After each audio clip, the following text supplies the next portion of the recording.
ഇടിമിന്നൽ പോലെ ഇടപെടലുണ്ടായി. നിങ്ങൾക്കെല്ലാം സാക്ഷ്യം പറയാൻ വേണ്ടി സ്തുതിക്കട്ടെ.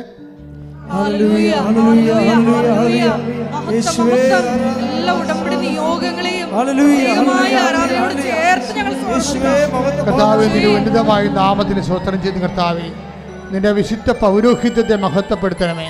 സാമ്പത്തിക കടങ്ങൾ ഉൾപ്പെടെയുള്ള എല്ലാവിധ ജീവിത അവസ്ഥകളെ കർത്താവ്, ഭവനരഹിതർ, വീടില്ലാത്തവർ, വഴിയില്ലാത്തവർ, സ്വസ്ഥതയില്ലാത്തവർ, സമാധാനം ഇല്ലാത്തവർ, ജോലി സ്ഥലത്ത് പ്രോബ്ലം ഉള്ളവർ, ജോലി നഷ്ടപ്പെട്ടവർ, കർത്താവെ പെൻഷൻ ലഭിക്കാത്തവർ, അങ്ങനെ പല തരത്തിലുള്ള വിഷമം അനുഭവിക്കുന്നവർ, പരീക്ഷ എഴുതിയിരിക്കുന്നവർ, തോറ്റവർ, പരീക്ഷ റിസൾട്ട് പ്രതീക്ഷിക്കുന്ന റീവാലുവേഷന് കൊടുത്തവർ, ഭാഗോടപടി നടക്കാത്തവർ, എൻ്റെ കർത്താവിൻ്റെ ഉന്നതമായ നാമത്തിൽ തീരാവേദികൾ, എല്ലാവിധ ജീവിത ദുരിതങ്ങൾ യേശു ക്രിസ്തു നാമം നിർവീര്യമാകട്ടെ.